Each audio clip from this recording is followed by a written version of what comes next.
आंगनबाड़ी कार्यकर्ता संघ अपनी 8 सूत्रीय मांगों को लेकर धरना प्रदर्शन कर रहे हैं। आज एक दिवसीय धरना प्रदर्शन है। कुछ आंगनबाड़ी कार्यकर्ता हमारे साथ हैं, उनसे बात करते हैं और जानने का प्रयास करते हैं कि आखिर इनकी मांग क्या है। क्या मांग है आप लोग की? जी सर, हम लोग यहाँ पे इसलिए आए हैं क्योंकि हम लोग का मांग ये है कि कार्यकर्ता का सुपरवाइजर की जगह में कार्यकर्ता लागू करे, कार्यकर्ता की जगह में सहायिका लागू हो और हमका मतलब हमारा जो मानदेय है उसको शासकीय कर्मचारी घोषित करे और जो रिटायर के बाद में जो पेंशन मिलता है वो भी मिले हम लोग को।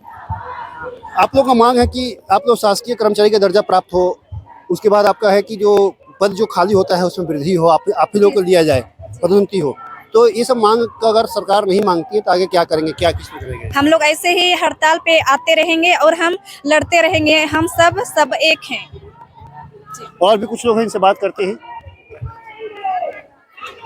आपकी हड़ताल जो है वो किस बात की हड़ताल है कि आप हड़ताल कर रहे हैं? आज हम लोग एक दिवसीय संयुक्त मंच के प्रांतीय आह्वान पर आज एक दिवसीय धरना प्रदर्शन यहाँ हम लोग कर रहे हैं, जिसमें हम लोग 8 सूत्रीय मांगों को लेकर आज यहाँ उपस्थित हुए हैं। ये इससे पहले भी आप लोगों ने हड़ताल किया था, उस समय आपकी मांग पूर्ण हो गई थी, अब फिर से हड़ताल कर रहे हैं, समझ नहीं आ रहा। भैया सबसे पहले बता दूं तो हम लोग जो पिछला हड़ताल किए थे उसमें जो थे जन घोषणा पत्र में पूर्व सरकार जो था उसमें कहा था कि आंगनबाड़ी कार्यकर्ता सहायिकाओं को नर्सरी शिक्षक में उन्नयन और कलेक्टर दर पे जो मानदेय देने की बात कही थी तो वो तो कभी हुआ ही नहीं पूरा, क्योंकि नर्सरी शिक्षक में उन्नयन भी नहीं हुआ और नहीं हमको कलेक्टर दर पे मानदेय मिला। और 43 दिन का जो संघर्ष था उसके बदौलत हमको जो भी मिला 43 दिन का संघर्ष के बदौलत मिला और परिणाम आप सभी के सामने है। और वर्तमान में हम आंगनबाड़ी कार्यकर्ता सहायिकाएं दोनों का काम करते हैं, राज्य सरकार का भी केंद्र सरकार का भी। आज केंद्र सरकार हम लोग को 1975 से आंगनबाड़ी कार्यकर्ता जो काम कर रहे हैं 1975 2 अक्टूबर 1975 से काम कर रहे हैं, लेकिन अभी तक आंगनबाड़ी कार्यकर्ता को 4500 और सहायिका लोग को 2250 रुपया जो मिल रहा है, ये जीने लायक मानदेय कहा ही नहीं जा सकता है। और 2018 से अभी तक हमको कुछ भी नहीं मिला है केंद्र सरकार की ओर से। आज हम लोग ध्यानाकर्षण के लिए एक दिवसीय यहाँ पर धरना प्रदर्शन किए हैं।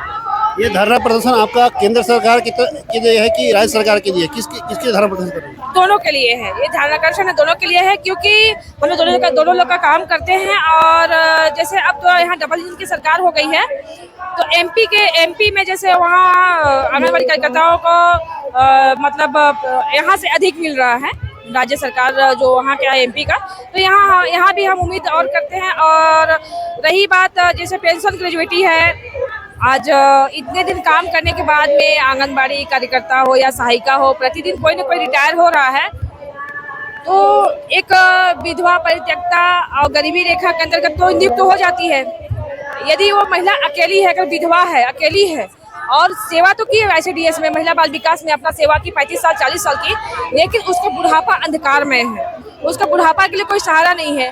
सिर्फ मतलब जो 50,000 रुपये जो मिलता है सेवा निवृत्त होने के बाद, वो राशि बस मिलता है, उतना में किसका गुजारा होगा। तो वही मांग है हमारा कि 5 लाख कार्यकर्ताओं को और 4,25,000 रुपया सहायिकाओं को मिले, जो सेवानिवृत्ति के बाद की राशि है एक मुश्त, और प्रति महीना 10,000 पेंशन कम से कम जीने लायक पेंशन दे उनको, ताकि वो अपना जीवन यापन कर सके, अपना दवाई अपने कर सके। आपकी जो 8 सूत्रीय मांग है उसमें क्या क्या मांग है, प्रमुख मांग क्या क्या है? उसमें हमारी जो प्रमुख मांगे हैं वो शिक्षा कर्मियों के जो था और पंचायत कर्मियों की तरह नीति निर्धारण करके हमको शासकीय कर्मचारी घोषित किया जावे। और जब तक यदि शासकीय कर्मचारी घोषित नहीं करता तब तक आंगनबाड़ी कार्यकर्ता को 21,000 और सहायिका को 17,850 रुपया दे। दूसरा मांग है हमारा। तीसरा मांग है मिनी कार्यकर्ताओं के संबंध में। जैसे मिनी कार्यकर्ताएं हैं, ये दोनों का काम करती है, कार्यकर्ता का भी सहायिका का भी, दोनों का काम करती हैं। मतलब उनको मानसिक भी उतना ही लोड पड़ रहा है जितना शारीरिक पड़ रहा है।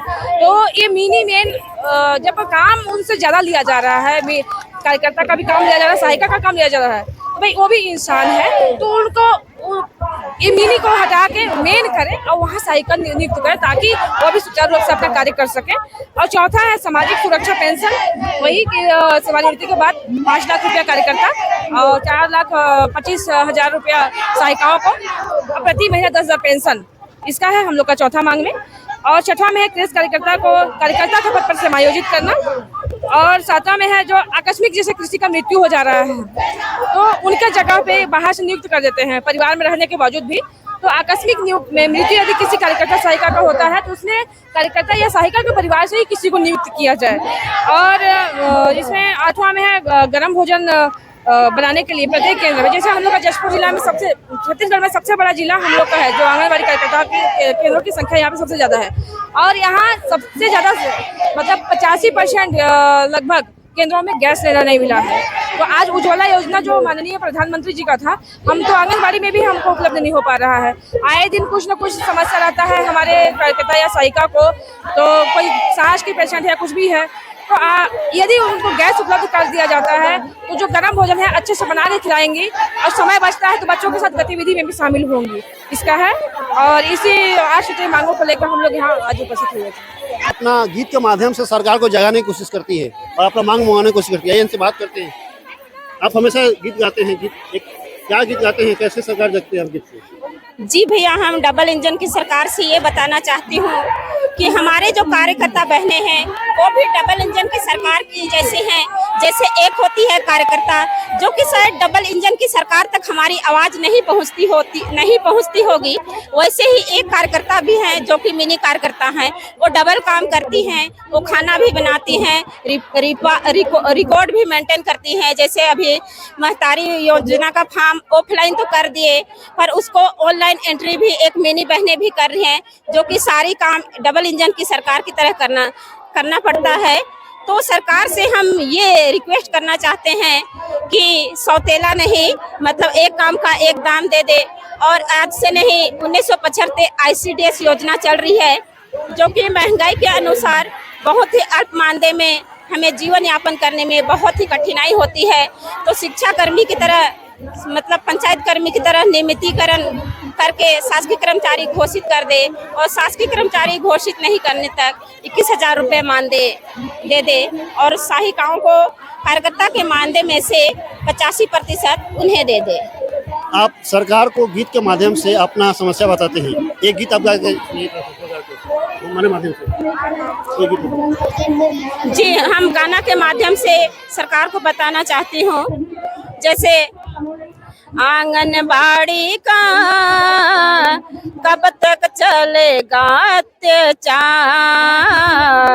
आंगनबाड़ी का कब तक चलेगा अत्याचार। हमको वेतन के बदले देते हैं मार, आंगनबाड़ी का कब तक चलेगा अत्याचार, आंगनबाड़ी का कब तक चलेगा अत्याचार। हमको वेतन के बदले देते हैं मोर, आंगनबाड़ी का कब तक चलेगा अत्याचार। वादा किए थे जो सत्ता से पहले, और न वादा निभाए, महिला सम्मान करने वाले कहाँ गए, कैसे गरीबी मिटाए, महिला सम्मान करने वाले कहाँ गए, कैसे गरीबी मिटाए। आप जो गीत गा रहे हैं, इस गीत का मतलब क्या है, सरकार को क्या बताना चाह रहे हैं? हम ये बताना चाहती हूँ मीडिया भाई कि हम जैसे उन पे आशा भरोसा करके उनको हम यशस्वी बहुत ही पूजने हैं, उनको हम सम्मान करते हैं। और हमारी जो मांग है, इस दुख भरी दर्द भरी गाना को जो मैं बयां कर रही हूँ, ये महिला सम्मान को मतलब बहुत ही सम्मान करते हैं। तो ये भी पूरे छत्तीसगढ़ की महिलाएं ये भी सम्मान के पात्र हैं, तो इन्हें भी सम्मान, उनका जो मांग है उन्हें पूरा कर दें, उनको हम पूजा करेंगे। तो देख सकते हैं अपनी मांग के लिए एक गीत बनाए हैं और गीत के माध्यम से सरकार को याद दिलाते हैं कि आपने जो वादा किया था वो वादा पूर्ण करें और महिलाओं का सम्मान में इनका जो तनख्वाह है वो तनख्वाह बढ़ाए, इनको सरकारी कर्मचारी का दर्जा मिले। अभी के लिए बस नहीं।